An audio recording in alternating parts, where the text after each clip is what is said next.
ক্ষমতা বাড়াবে, রোগের সম্ভাবনা কমিয়ে দিবে। সো আমি যেটা করি, প্রতিদিন রাতে ঘুমাতে যাবার আগে 1 টেবিল স্পুন মেথি দানা এবং 1 চা চামচ তিসি বা ফ্ল্যাক্সিড পানিতে ভিজিয়ে রাখি। সকালে উঠে খালি পেটে সেই পানিটা খাই।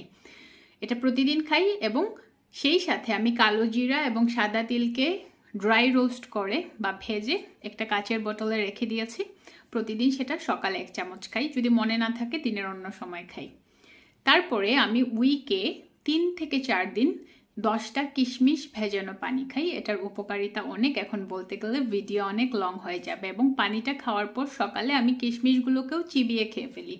আর ওই যে আপনি রাতে মেথি এবং তিসি ভিজিয়ে পানিটা খাচ্ছেন সকালে, যদি তিতা খেতে পারেন তাহলে পানি খাওয়ার পর যে তিসি এবং মেথি দানাটা রয়ে গেছে সেটা চিবিয়ে খাওয়ার চেষ্টা করবেন, অথবা সবজি বা ডাল রান্নায় দিয়ে দিতে পারেন।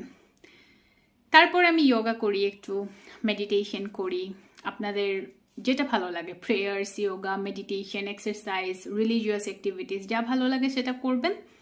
অ্যান্ড দেন শাওয়ার নিয়ে মাঝে মাঝে চেষ্টা করবেন যে বডিতে লোশন দিয়ে ম্যাসাজ করার। গরমের দিনে তেল ব্যবহার করার দরকার নেই। এবং সারাদিন কি কি করবেন সেটার একটা প্ল্যান ক্রিয়েট করে রাখা। অ্যান্ড দেন ব্রেকফাস্টে আপনি একটা সেদ্ধ ডিম খেতে পারেন। আমি ইউজুয়ালি একটা সেদ্ধ ডিম খাওয়ার চেষ্টা করি। প্রতিদিন সেদ্ধ ডিম ভালো লাগে না, সো সামটাইমস আমি অলিভ অয়েলের মধ্যে 1টা বা 2টা ডিমকে পোচ করে খেয়ে ফেলি এবং একটু সাদা গোলমরিচের গুঁড়া দিই। দ্যাটস ইট, এর বাইরে আর কিছু ইউজ করি না। সামটাইমস রসুন ইউজ করতে পারেন, এটা অফকোর্স হেলথের জন্য ভালো। এরপরে 2টা লাল আটার রুটি খাই, সাথে সবজি অথবা ডাল, যখন যেটা থাকে। আমি যেটা করি 4-5 রকমের ডাল মিক্স করে রেখে দিই, বা কিনতেও পাওয়া যায় মিক্সড ডাল, সেটা খাওয়ার চেষ্টা করি। আর সবজির মধ্যে পানিযুক্ত সবজি খাওয়ার চেষ্টা করবেন, আলু বাদে।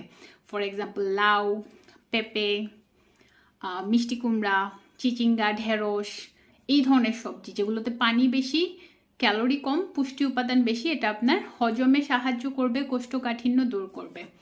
সামটাইমস আমি সকালে যেটা করি, 1 টেবিল স্পুন একটা পাউডার আমি নিজে বানিয়ে রাখি, সেটা দুধের মধ্যে মিশিয়ে খেয়ে ফেলি। এখানে আমি সব ধরনের বাদাম দিই, সব ধরনের বীজ দিই, সিডস যেগুলো অ্যাভেলেবল থাকে সেগুলো দিবেন এবং মিক্স করে গ্রাইন্ডারে গুঁড়াটা রেখে দিবেন। এবং সকালে 1 চামচ বা 2 চামচ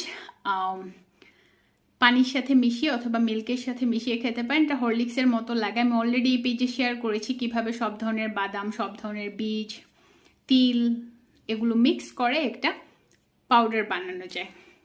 সো এটাই হচ্ছে আমার মর্নিং রিচুয়ালস বা রুটিন। এরপরে আমি 1 কাপ চা বা কফি খাই, এটা আমি প্রতিদিনই করি। সকালে আমার হেভি ব্রেকফাস্ট করার পরে আমি 1 কাপ চা কফি খাই।